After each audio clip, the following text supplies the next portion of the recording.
Amigos de Manual para Enamorarse, estamos con una invitada especial que desde hace tiempo la estaba buscando, pero no se dejaba, no, mentira. Con Rebeca Barba. Rebeca, bienvenido. Gracias, Ayram. Feliz de estar aquí, qué bueno que se dio. Feliz de estar con ustedes hoy. A Sin Filtro, por ahí me acabas de decir que te avisaron que tenías que tener cuidado conmigo. Así me dijeron, que luego te saca cosas que tú no quieres decir. No voy a decir que es Gustavo Mejía, pero es Gustavo Mejía. ¿Qué tal, Rebeca? Mira, cuéntanos un poquito para la gente que quizás no se ha conectado en redes o no sigue muchas redes sociales o no sepa quién es Rebeca. Cuéntanos tu background y este mensaje también de teología del cuerpo. Vamos a poner la gente en contexto antes de entrar en el tema duro. Me parece bien. Pues miren, soy Rebeca Barba. En realidad, lo que más me gusta decir de mí misma es que soy una apasionada de la teología del cuerpo. La gente dice, una experta en teología del cuerpo, yo digo, no. Experto, Juan Pablo II. Todos los demás balbuceamos lo que creemos que entendemos de una riqueza. Es que es tan bello, tan profundo que uno dice, creo que estoy balbuceando una riqueza para la iglesia. Tengo un canal de YouTube donde justamente promuevo la teología del cuerpo, grabé lo que yo entendía de cada catequesis, no es palabra de Dios, pero por lo menos para animar a la gente a adentrarse en este mar de la teología del cuerpo. Y bueno, luego la gente dice, y el ridículum vitae, ¿no? Que dices, pues sí, estudié en Navarra un máster de matrimonio y familia, tengo mi carrera de educación y desarrollo y de ciencias religiosas. Pero finalmente de lo que más estoy orgullosa es de mi certificación en el TOB Institute, ahí en Filadelfia con Christopher West, que fue mi maestro. Y pues tomé todos los cursos habidos y por haber y sigo buscando pretextos para regresar a mi alma mater. Y de ahí, pues esa invitación, cuando yo lo estudié hace 13 años más o menos, ahí empecé. Vimos que en Latinoamérica no existía en español y que era bastante desconocida. Ya sé que ahora también es desconocida, pero hace 13 años muchísimo más. Entonces es como con un grupo de otras personas sentimos esta llamada a llevar este tesoro desde el inglés, tropicalizarlo para el latino y empezar a ofrecer cursos como los de Filadelfia. Así que bueno, ese fue mi comenzar y hoy en día pues el Señor también ha añadido a este tema de teología del cuerpo todo el tema de la sanación interior de la persona. Porque la teología del cuerpo, claro, como que te pone un listón del amor, ¿no? Dios te ha hecho para amar así. Pero luego vemos nuestro mundo, ¿verdad? Y lo que hemos vivido después de la revolución sexual y las locuras que no tengo que describir, ¿verdad? Acerca del amor, de la persona, de lo que realmente es la verdadera belleza en la sexualidad. Y vemos muchísimos corazones rotos. Total. Y para mí es como, Dios no nos puede pedir llegar a un nivel sabiendo que pues estamos rotos y primero hay que reparar ese corazón para que luego pueda vivir esta exigencia del amor, que es posible, sí con la gracia de Dios, pero también dejando como un trabajo previo para que el Señor te ayude a amar un poquito mejor cada día. Y creo que eso ha sido apasionante porque creo que es la necesidad del mundo hoy, que no sabemos amar, me incluyo, estamos ahí aprendiendo. Estamos como perdidos, ¿no? Sí. Es que yo creo que nos ha mostrado un tipo de amor, ¿no? En esas películas, y uno busca eso, pero es lo que dices, o sea, ¿cómo voy a buscar algo o cómo voy a dar algo que no tengo? Esperamos demasiado de las otras personas, pero también estamos heridos. Yo digo que la humanidad es un poco de paticas, corazones rotos con paticas caminando. Sí, sí. Y esto que acabas de decir de la sanación, creo que es un tema hoy en día que hay que hablarlo aún más, ¿no? ¿Cómo empezamos a sanar, Rebeca? ¿Cuál sería como que desde la teología del cuerpo, esta riqueza que nos dejó San Juan Pablo II y que está tan de moda? Yo siento que, con todo respeto, de repente cuando sale esto de la teología del cuerpo, yo siento que es como la gente que vende Herbalife. Ojo, me encanta Herbalife, me encanta, lo tomo, Rebeca, lo tomo Herbalife. Publicidad. No, en verdad, lo que digo es como que de repente uno empieza a escuchar y te vuelves como adicto a la teología del cuerpo en el buen sentido y quieres más y quieres más. Cuando Gustavo Mejía me habló de esto, fue que yo te conocí a través de Gustavo y me encantó, empecé a buscar y uno dice, ¿cómo le explico a la gente que esto es como que se va pegando y se va contagiando? Entonces, Sí. a través de esa riqueza, ¿cómo podemos nosotros sí darnos cuenta que reconocer que estamos heridos y cuál sería como ese primer paso? O sea, para uno decir, ok, si tengo que amar así, ¿cómo me veo yo mismo? O sea, ¿cómo empieza? Sí. Bueno, yo siempre arranco diciendo, todos estamos heridos. Aquí esto de las sanaciones, claro, para el que tuve aquel trauma, aquel drama, aquel abuso, yo digo, todos estamos heridos y todo arranca de nuestra herida existencial, que es el pecado original. Que por eso somos tan imperfectos en saber amar, porque, pues claro, es una lucha que dice Juan Pablo II se lleva en el corazón, entre mi egoísmo y mi deseo de amar, tenemos las dos cosas, ¿no? Pero claro, somos imperfectos y con una gran sed de ser amados, pero luego andamos buscando que otro ser humano nos sacie. Y me parece una injusticia creer que él o ella puedan hacerte plenamente feliz, porque el corazón está hecho para Dios. Y entonces te das cuenta que hay una insatisfacción muy grande en el corazón de las personas, que anhelamos mucho más ser amados, que hay mucha frustración en todo este campo. Y claro, no solamente dices, es que a mí no me amaron, es que a mí me faltó presencia, es que a mí me faltó palabra de afirmación, es que a mí me faltó cariño, es que a mí me faltó que me abrazaran, bla, bla, bla, bla. Muy bien, pero tú también y yo también no hemos sabido amar. También tenemos que yo no supe afirmar, yo no supe mirar, yo no supe tocar, yo no supe expresar, yo no supe estar. Dices, de los dos lados, o sea, tanto tenemos estos efectos de que a mí no me han amado perfectamente, porque estamos rodeados de seres humanos imperfectos, como tú y yo, y por otro lado, yo tampoco he sabido amar. Y eso tiene consecuencias en la persona humana porque es la necesidad número uno. Amar y ser amado, y ahí está nuestra felicidad. Y por eso esto es importantísimo. ¿Cómo se comienza? Reconociendo esta necesidad que todos tenemos. Todos tenemos necesidad de sanar, de aprender a amar y reconocer que el Señor puede realmente sanar esas heridas que traigo. El psicólogo nos ayuda, y yo le agradezco también a mis psicólogos que en su momento me ayudaron, pero como dice Bob Schultz en el John Paul II Healing Center, el psicólogo te ayuda a diagnosticar lo que traes, a entender tu historia, te puede dar algunas herramientas para manejarte, pero el único que sana es Dios. Y entonces qué increíble que con esta ayuda de un buen psicólogo, porque hay de todo, pero uno bueno, ¿verdad? Claro. Que tú puedas llegar y decir, Señor, aquí estoy, eso es lo que me pasó, esta es mi historia, pero no voy a quedar estancado aquí. Claro. Yo quiero que tú sanes este corazón. Es más, quiero que me des un corazón nuevo. Y eso no lo puede hacer ningún psicólogo, solo Dios, pero... Y Dios hace nuevas todas las cosas, por eso es bellísimo. Ahora que estás hablando, me vino esta imagen a la mente que hace poco me pasó. Yo pensé, porque esto también nos pasa en la vida cuando entramos en el camino espiritual, que ya estamos sanados, ¿no? Y eso no, eso es un proceso y como el Señor... Yo digo que Él tiene un sigilo, un tacto que poquito a poco, ¿no? Nos va ayudando a sanar y cuando ve que ya estamos como sanos en una parte, ahora vamos con lo otro, nos da la media vuelta que ahora vamos por el otro lado. Y esto que decías que lo primero es esa existencial, es existencial lo que tenemos. Y claro, yo me imagino que yo vivía con el Señor, ¿verdad? Me imagino así, yo chiquita en ese jardín del Edén, él cargándome, uno jugando, o sea, uno ya estaba con el amor, uno conocía el amor, me amaban a totalidad y yo llegué a amar a totalidad con ese amor, ¿verdad? O sea, lo que me dieron yo lo pude dar. Y de repente yo lo veo como que hay una catástrofe y ¡pum! Y amanecí aquí. Y claro, hay ese hueco en mí. Es como tener, Rebeca, un rompecabezas. Está completa, pero le hace falta esa ficha importante y esa es la vida. Y porque esa ficha es Dios. Entonces, siempre vamos a estar buscando algo y siempre vamos a tener esa herida del amor, ¿no? Del Edén. Sí, así es como la nostalgia por algo que yo viví y algo que yo fui, pero que sí tengo. Juan Pablo II le llama la santa herencia.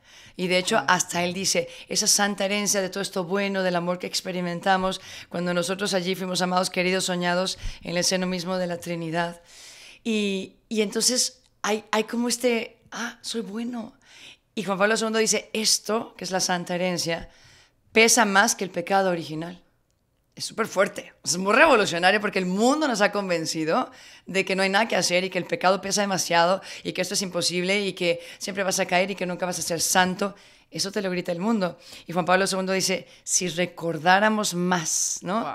Toda esta santa herencia, toda esta experiencia de amor de la que venimos y a la que iremos un día en la eternidad, sería otra la historia. Creer que soy bueno, mirarme como Dios me mira y saber que soy santo, pero que a veces caigo. Es muy distinto vivir la vida así. Soy redimido, Cristo me ha comprado, soy bueno y resbalo y voy y me confieso y sigo adelante porque lo más predominante en mí es ese amor. Pero el enemigo nos tiene convencidos de que no. Claro. Tú eres el pecado con patas, siempre lo digo. Eso es lo que el enemigo quiere, que tú te creas y que no tienes esperanza y que no vas a salir de ahí y que te engañas y que te confiesas pero vas a volver a caer.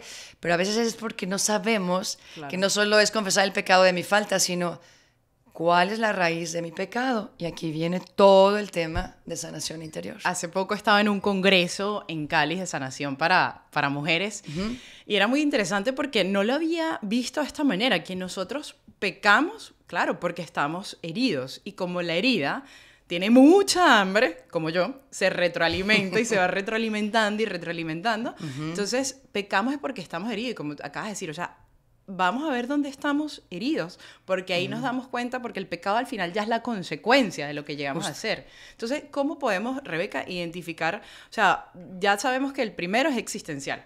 Nos sacaron de esa rumba del Edén. A mí, ¿quién me mandó? Y amanecí aquí, en mitad de esta película, sin saber, sin entender nada. Entonces, claro, se empieza como yo creo que hay raíces, ¿no? Entonces viene el abandono, quizás carencia en la familia, viene otra que vivió la vergüenza, el miedo. ¿Cómo se empieza a ramificar esto? O sea, ¿cómo podemos lograr? Bueno, pues yo creo que lo importante es imaginar un arbolito y aunque sea tan sencilla la imagen y es muy usada en muchos retiros de sanación, para quien nos esté escuchando y que no esté tan familiarizado, pues tú imagínate que todos tus defectos, las expresiones de tu pecado, de que pongamos que mi pecado dominante es la ira, ¿no? Por decir algo. Y entonces me estoy peleando con que perdí la paciencia, me estoy peleando con que alcé la voz, me estoy peleando con que no simpatizo con nadie, que tengo una cara de pocos amigos todo el día, etc. Son expresiones, son las ramas de un arbolito arriba, ¿no? Y muchas veces vamos a confesarnos y decimos, es que esto fue lo que hice, ¿no? Pero estoy como haciéndole ver al Padre las expresiones de un tronco que se llama el pecado de ira. O sea, de allí surgen muchas expresiones que son las ramas. Y a veces en la vida espiritual nos la pasamos o cortando las ramas y vuelven a crecer, corto la rama y vuelve a crecer, o tratando de cortar el tronco, pero está muy difícil, ¿no? Porque tiene su peso, su grosor, etc. Aquí la clave está en cuál es la raíz. O sea, vamos más a fondo en ese árbol. Y ahí están lo que se llaman estas heridas. Y hay muchos tipos de heridas, diversas clasificaciones. Bob Schultz tiene la suya. Pero estas heridas se forman a partir de cosas que vivimos que pues, nos hacen creernos ciertas mentiras de identidad sobre Dios, sobre los demás, sobre nosotros mismos. Y crecemos con esas mentiras y a partir de ahí entonces vamos pecando y la herida va alimentando. La herida es como el caldo de cultivo de los pecados que nosotros tenemos. Y entonces, claro, de repente, aquí yo tejo la teología del cuerpo y dices, de repente ya no es tan importante cuántos pecados cometo ni cuál es mi pecado más popular, sino la pregunta del Génesis de ¿por qué has hecho esto? ¿No? ¿Por qué pecas cuando pecas? ¿Qué es lo que estás buscando cuando pecas? Que crees que es un bien que puede quitar el dolor de tu herida. Es lo que nos pasa, ¿no? Y entonces dices, qué interesante, ¿no? Y toma otro rumbo entonces la vida espiritual, porque no es tanto confesar mis pecados, sino decir, pero he reaccionado desde una herida. Ajá. Y entonces ya es distinto porque yo puedo sanar de raíz. Y aunque tú dices, claro, la mayoría de nuestras heridas pueden ser un proceso que dure toda la vida, sí hay cosas que se acomodan bien y hay heridas que sí sanamos. Y ayer en un congreso que estábamos aquí en Miami, justamente de Teología del Cuerpo y Sanación, había una religiosa preciosa que decía, y el mundo nos necesita para enseñarle a amar, así que sane la herida, pero no surge que la sane, nada de que, pues sí, yo estoy herido y pobre de mí y que me amen porque a mí me tocó algo muy difícil cuando yo era pequeña. Bueno, sí, pero venga, ya sal del hoyito porque ya, o sea, el mundo te necesita y Cristo necesita que aprendas a amar como Él, porque el mundo está gritando que necesita ese tipo de amor como ama Jesús, ¿no? Pero por eso hay que ir a las heridas y nos da miedo. No nos gusta porque vas a las partes oscuras de tu vida, total, aquello que sucedió. Y hay veces que la gente, nuevamente, para que nadie se me desconecte, dice, no, pero yo no tengo esas heridas traumáticas oscuras que estás hablando. Pero Bob Schultz, de hecho, habla de 2 tipos de heridas. Dice, están las heridas de tipo trauma A. Y está muy fácil de recordar porque A es ausencia. Y entonces aquí están las heridas donde me faltó, hubo ausencia de cariño, de presencia, de afirmación, de mirada. Y uno dice, ay, no, qué exagerada. Muy importante. Y a veces cuando no lo tenemos surge mucha inseguridad, heridas de abandono, etc. Y luego están las heridas que surgen de un trauma B. Y el B, no sé por qué le pusieron B, pero esa es que sigue. Pues el A sí me acuerdo, pero el B ya es un poco más dramático, ¿no? Hay cosas que son duras, como un abuso sexual o puede ser psicológico, pero también suceden cosas como que no planeaste, el divorcio de tus papás o la muerte de un ser querido, que son cosas que te golpean y entonces a raíz de ese trauma que estás viviendo, depende cómo lo manejes, si se forma una herida o no, ¿verdad? Entonces, y dice Bob, es muy importante que nunca pensemos que son más graves las de tipo B. Dice, para cada persona, para cada historia, para cada corazón, es tan importante este tipo de herida como este otro. Lo que te haya tocado es herida y hay que sanarla, ¿no? Rebeca, bueno, has dicho demasiadas cosas, estaba tratando de guardar en la mente, como que yo, ok, le voy a preguntar esto, pero después esto está mejor, pero bueno, entre todas estas cosas dijiste algo que creo que tengo más en el corazón, que seguramente alguien sí está viendo esto y dice, pero yo no tengo un trauma así tan fuerte, pero qué interesante la pregunta que acabas de hacer, entonces, ¿por qué lo hacemos? O sea, ¿por qué estamos pecando? Entonces, la importancia, esto para mí acaba de ser como una revelación. Ok, yo creo que antes de hacer o pecar, o no sé si después, como que hacerme esta pregunta, ¿por qué lo hice? Y cómo poco a poco vamos llegando a sitios que quizás no nos acordamos, porque muchas de estas cosas pasan en la niñez, lo que acabas de decir. Quizás nos vieron mal en el colegio, y dices, wow, y yo hablo siempre de verdad de mi experiencia, y hace poco que tuve una confesión de vida increíble, y cuando estoy hablando con el sacerdote y de repente me pregunta... Es más, se los voy a revelar, porque yo sé que lo quieren saber. Me pregunta, ¿cómo te fue con tu primer novio? A mí ya se me había olvidado mi primer novio. ¿Tu primer novio? Sí, ¿cuál? Ya. Y si lo está escuchando, bueno, para que veas. No, mentira. ya hablamos, pero de repente vi algo que en mi vida, o sea, para mí eso no era.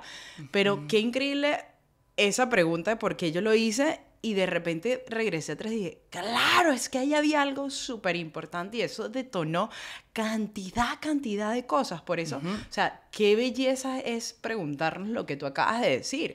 Y otra cosa, me adelanto, es porque el Señor, fíjate que cada vez que Él sanaba, le decía, por ejemplo, me vino esto, agarra tu camilla y vete, o sea, toma acción. Ya después que tú estás sano, la idea es que vayamos contagiando a la gente y tocando, o sea, como jugando al aire, ¿no? O sea, ya estás sano y querer contagiar este amor para decir, ¿sabes qué? Sí se puede, porque yo creo una de las grandes, y no sé si será herida, pero que lo veo, Rebeca, a todo esto, es la gran desesperanza que está hoy en día. O sea, hay un nivel de desesperanza que tú no le ves salida. Y muchas veces nos encontramos, tú que trabajas en la misión, yo también, con problemas con P grande que uno dice, de verdad, Señor, ¿cómo, si no es por tu amor, no entendería cómo hay una esperanza, ¿verdad? Exacto. Y claro, creo que este mundo que tiene tan poco de Dios, definitivamente por ahí es una de las heridas más fuertes.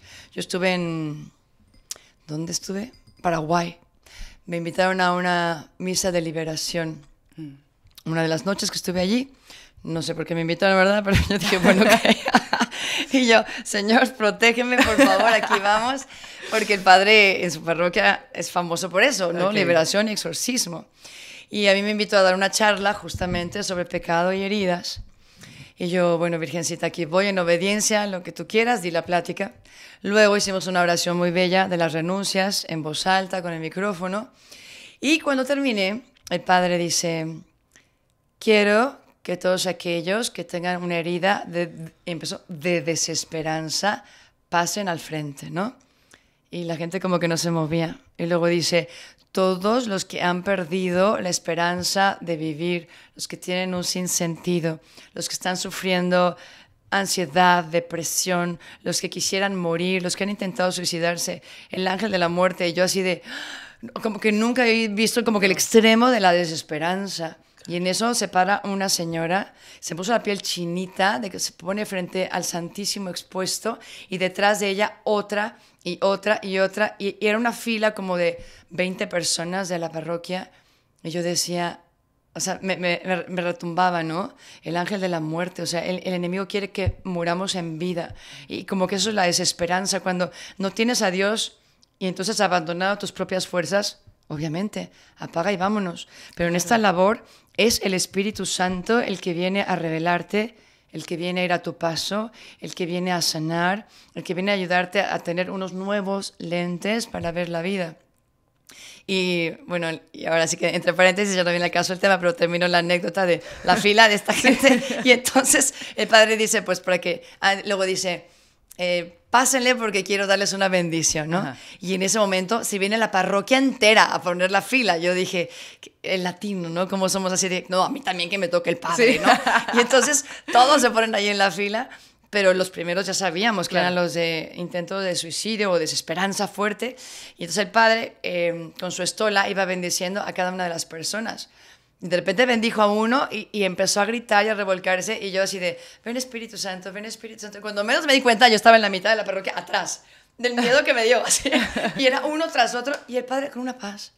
Lo que es, la fuerza de Dios es más que esto. Claro. Y en este momento te digo, lárgate desesperanza, y en el nombre de Jesús, lárgate espíritu de muerte. O sea, fue una cosa muy fuerte para mí. Le estoy contando el caso extremo, pero todos tenemos, a veces nos consentimos ciertas desesperanzas de, yo nunca voy a cambiar, o Dios no me puede ayudar en esto, o ni modo, me voy a resignar porque no hay solución. Y entonces nos falta esta parte que es muy importante en la sanación, y es este conocimiento y esta apertura mucho mayor al Espíritu Santo, inclusive para saber cuáles son mis heridas, porque hay gente que está bloqueada, o hay gente que dice, ya sé lo que me tienes que sanar, yo te voy a decir Dios, y no es así, es como no, ponte en presencia del Señor, cierra tus ojos y te ayuda, y luego invoca al Señor para decir, Espíritu Santo, ¿cuál es la herida que quieres empezar a sanar? Tenemos muchas, no hay que agobiarnos, pero esto es piano. Y a veces nos sorprendemos de lo que el Espíritu Santo de repente te dice, esta. Sí. Y tú estás pensando en otra cosa, ¿no? Pero bueno, y de la misma manera, cuando tienes que perdonar a alguien, puedes, porque es parte de sanar, perdonar. Y puedes pensar, ya sé, tengo que perdonar a mi papá. Y te pones a rezar y de repente el Señor te dice, no, tienes que perdonarte a ti misma primero. Total. Hay una de las cosas que también se me venía ahorita, que uno lo escucha mucho. Uh-huh. ¿En dónde estuvo el Señor? ¿Sabes? ¿En dónde estuvo Dios cuando me pasó esto? Sobre todo en casos como una violación, por ejemplo. ¿O dónde estuvo el Señor cuando pasó esta tragedia? Y lo bello de todo es que el Señor siempre ha estado ahí. Yo lo quiero decir para si alguien está escuchando eso, siempre está ahí, porque el Señor no le tiene miedo, ¿sabes qué? A tu pecado. Si algo aprendí es como el Señor no le tiene miedo a eso que pasó, sino a miedo que no te levantes, y saber que Él estuvo ahí y que la persona que se nos olvida ocasionó quizás ese daño en ti, esa herida en ti, o ese profundo trauma en ti, también está herido. Porque gente herida hiere a otra, así gente sana a otra.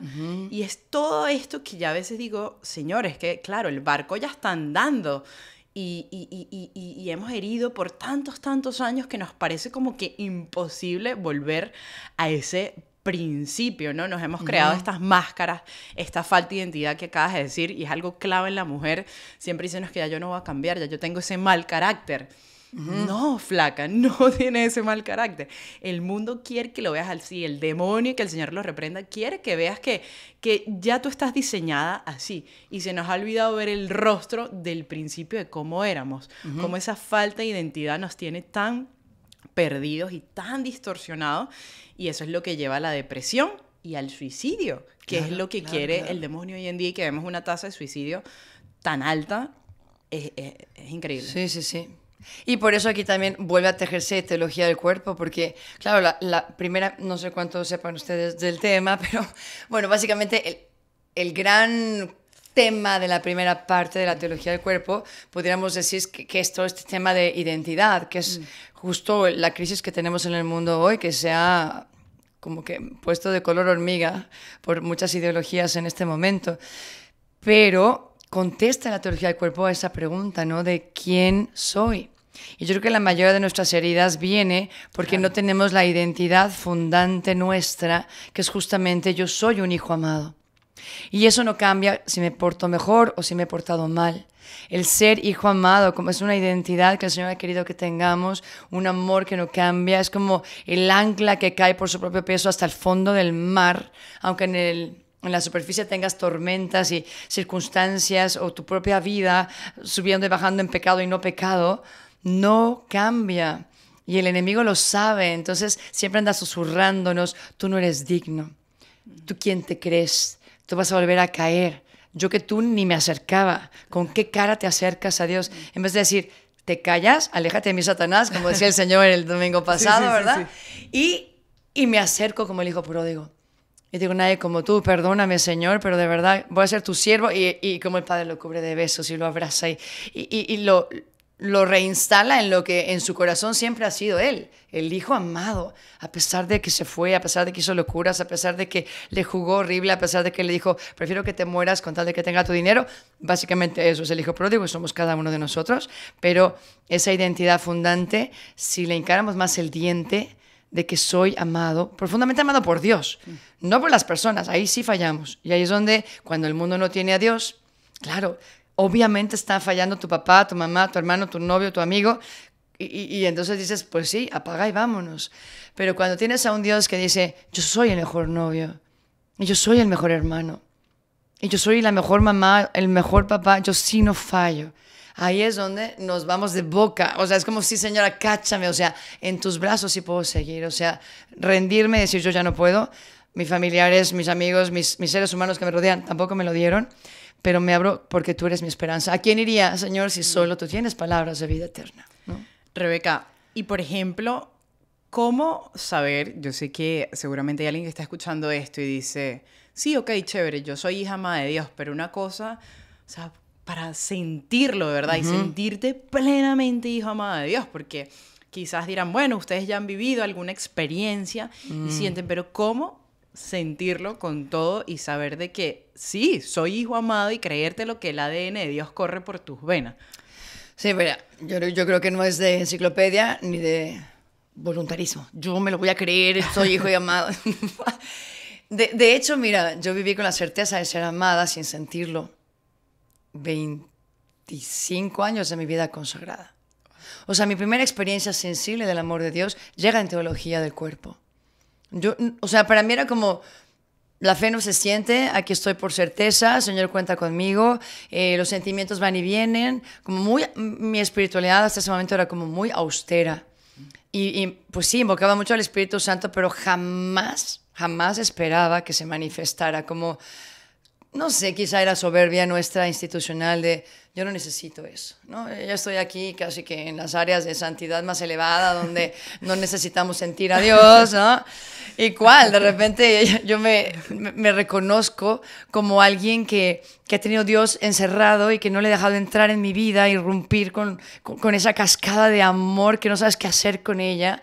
Y cuando la experimentas por primera vez, que me pasó en el curso el último día de Christopher West, yo no sabía qué estaba sucediendo, pero haz de cuenta que me abrieron así y empezó a salir agua por aquí, pero no era un llanto normal, no sé cómo explicarlo, es como, tiene una fuga mi ojo, o sea, pero días, o sea, días y días de sentirte volando, de decir, me dan ganas de agarrar a las consagradas de mi casa y así sacudirlas. Y es que sabes que Dios te ama.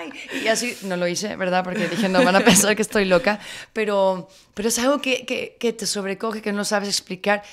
Es una gracia. Yo no la pedí, a mí me llegó.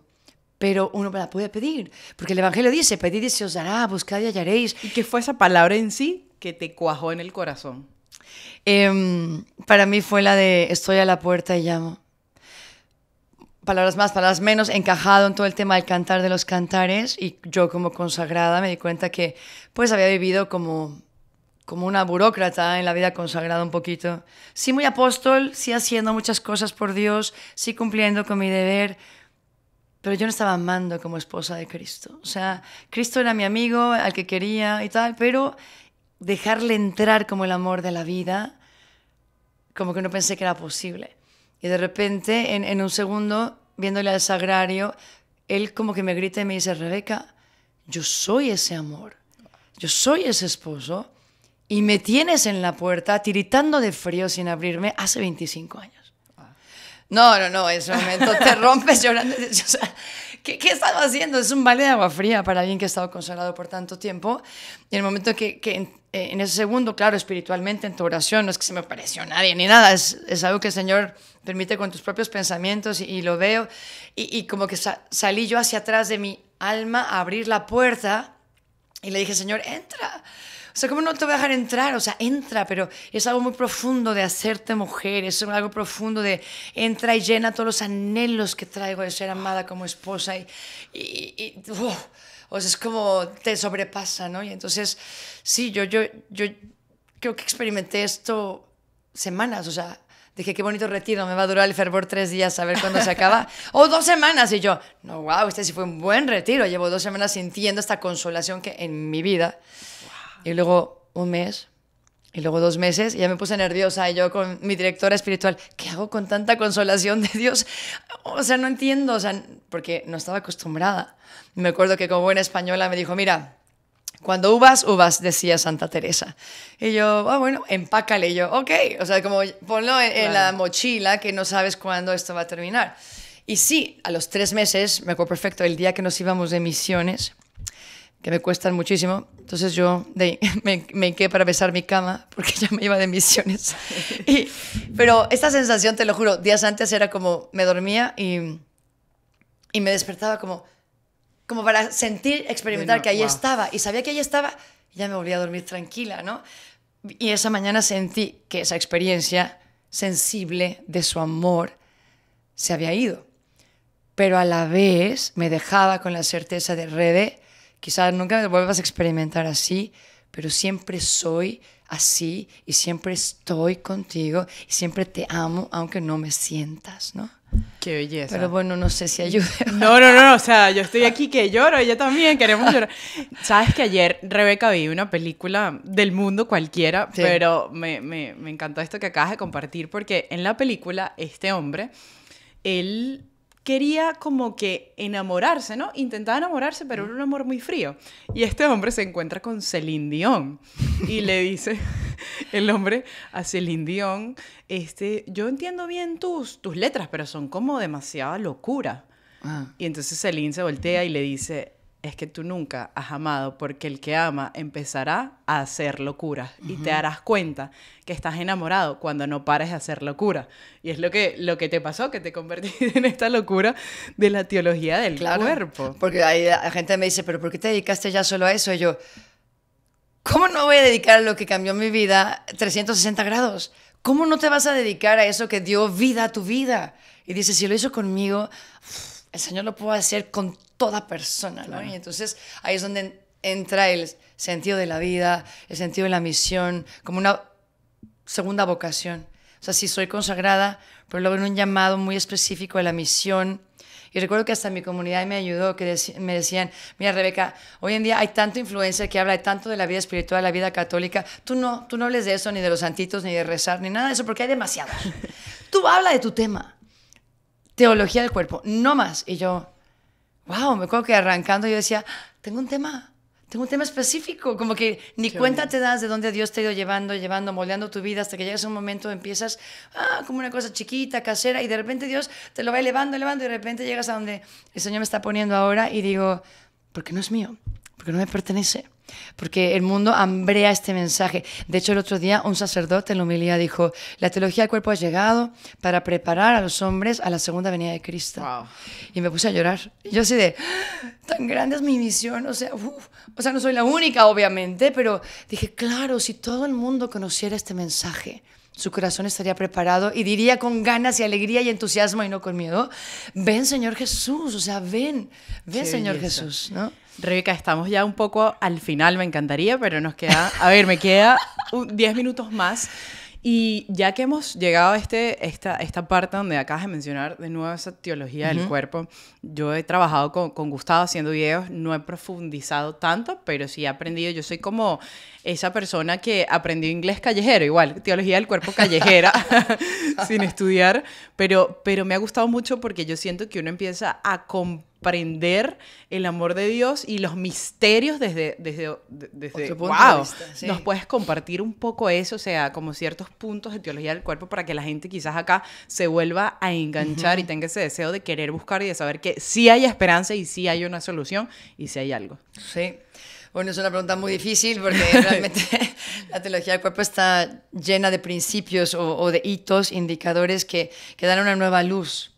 Por un lado, me acuerdo cuando me dijeron, no van a aprender nada nuevo. Y yo, pagué tanto para venir a Filadelfia y escuchar este bendito Christopher West y que él mismo me diga, no vas a aprender nada nuevo, ¿no? Pero finalmente yo soy una persona ordenada, disciplinada, y las que ya habían venido me decían, no, pero todo lo que tú sabes de la fe católica, de repente se te va a ordenar en 6 cajones, que tienen una lógica contundente de Juan Pablo II. Y yo, ay, yo quiero esos cajoncitos. Así fue mi motivación mundana, ¿no? Para empezar a estudiar la teología del cuerpo. Pero luego ya cuando llegas dices, sí, ahora entiendo lo que se dice, que la teología del cuerpo no es que te dé conceptos nuevos, sino unos nuevos lentes para ver aquello que siempre habías visto desde una perspectiva que para mí toda es muy positiva y es muy afirmante, ¿no? ¿Cuántas veces hemos oído del pecado? ¿Cuántas veces hemos oído de los sacramentos, de la gracia, de la confesión? Pero de repente cuando ves a un papa que plasma en una teología del cuerpo que sí, te va a hablar del pecado y te puede hablar de la lujuria, pero que luego pone un énfasis y subraya el poder del Espíritu Santo, el poder de la redención, el poder de la gracia, el que las exigencias del Evangelio en el mundo de hoy, del siglo XXI, son posibles vivirlas gracias a que el hombre se abre al Espíritu Santo. Es como, wow, ¿no? O que no te quedas en yo pecador y cuántos pecados, sino otra perspectiva es negar el don. Otra perspectiva es darle la espalda al amor. Otra perspectiva es una crisis de paternidad con tu Padre de la tierra, con tu Padre del cielo.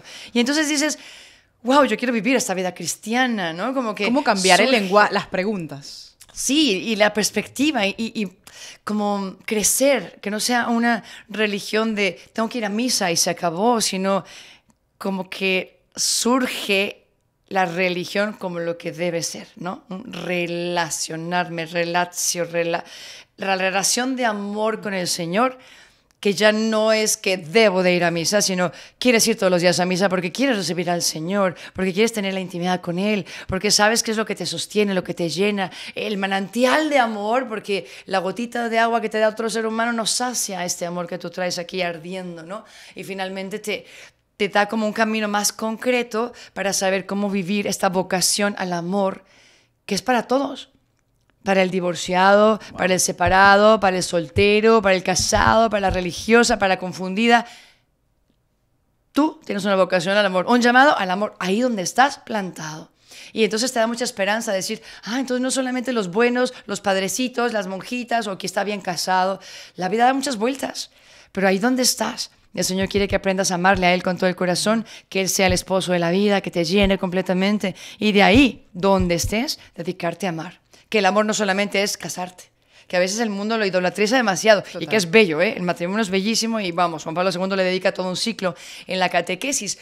Pero a mí lo que más me encanta es la esperanza que da el público en general para descubrir que todos estamos llamados a esta vocación al amor y a esa cercanía con el Señor y a poder encontrar la verdadera felicidad que no se va a encontrar, como ya sabemos, ni el sexo, ni las drogas, ni el material, ni la fama, ni los likes.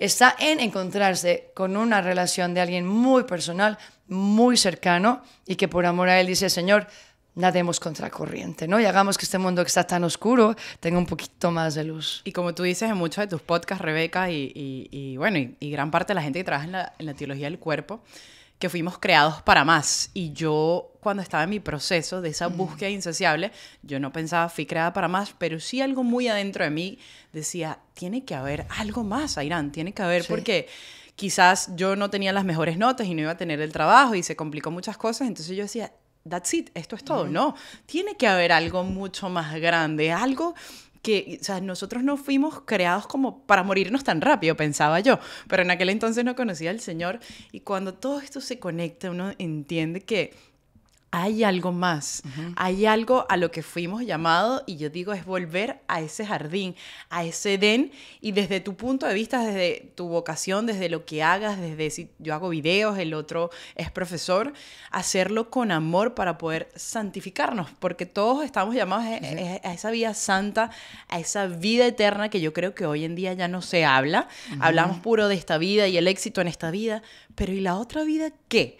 Esa vida, como yo siempre digo, en plan risa, pero la gente dice, wow, donde no va a haber celulitis, donde el Señor dice, va a haber vino en el cielo, porque Él dice, no beberé del fruto de la vid hasta que llegue a la casa de mi Padre, donde uno no va a tener que trabajar o sufrir. Yo digo, pero ¿por qué no nos venden esto? O sea, como que se nos ha callado. Entonces, esa teología del cuerpo, sin duda alguna, también cuando yo la escuché, despertó en mí como ver todo es como un signo, como todo agarra un propósito, como un sabor, como si esa ensalada insípida de repente tenía todos los ingredientes y dice, ahora entiendo qué rico es comer con eso, ¿no? Sí, o vivir la vida blanco y negro y de repente empieza a tener color y dices, wow. Pero sí, tienes toda la razón. El cielo es quien da esa luz. Totalmente, y el mundo no lo habla, y cuando uno le empieza a hablar, dices, no, yo no me quiero perder esa boda, yo no me quiero perder ese banquete, yo quiero bailar por toda la eternidad. Ahora que terminé una peregrinación de Polonia, una de las señoras decía, yo me llevo de esto una nostalgia del cielo y unas grandes ganas de vivir para llegar ahí. Y creo que eso es también algo que, bueno, la teología del cuerpo va a dedicar todo un ciclo también a esto, pero que no podemos, Juan Pablo II dice, no podemos entender al hombre parcialmente como el mundo, el presente. Hay que entenderlo en su integridad. O sea, desde lo que tú dices, la belleza del Edén, que también es parte mía en mi corazón, pero hasta mi destino. O sea, yo soy inmortal, yo soy eterno. Rebeca, ¿qué estás diciendo? Sí, la muerte es una puertita, pero la vida es una prueba. Fuiste creado para la inmortalidad, para el cielo, para vivir para siempre. Y si tuviéramos esto más presente, haríamos mejores decisiones acá. En el amor, sobre todo, ¿no? Rebeca, yo creo que la gente dirá, por favor, no la acabes, pero es que, mi gente, tenemos que ir para misa, entonces, bueno, después... Así es. Rebeca, mil gracias, que Dios te bendiga, espero que podamos hacer otro podcast de nuevo más adelante. Bueno, gracias a todas las personas que también están viendo y que nos siguieron y que se puedan de alguna manera sentir conectados, buscar a Rebeca en sus redes sociales, estás como Rebeca Barba, ¿verdad? T de teología. Rebeca Barba T. Rebeca para Barba todas T. las redes. Eso era antes era Rebeca Barba, ahora Rebeca Barba T. Para que lo puedan buscar, yo la voy a poner por aquí abajo, la puedan seguir en YouTube, en sus Spotify. Yo escuché un podcast que ella empezó a hacer que Me lo explicó el amor, o el amor me lo explicó, súper chévere, así que muchas gracias, Rebeca, que Dios te bendiga. Y gracias a ustedes por escucharnos, Dios les bendiga también. Bye bye. Chaito, bye bye.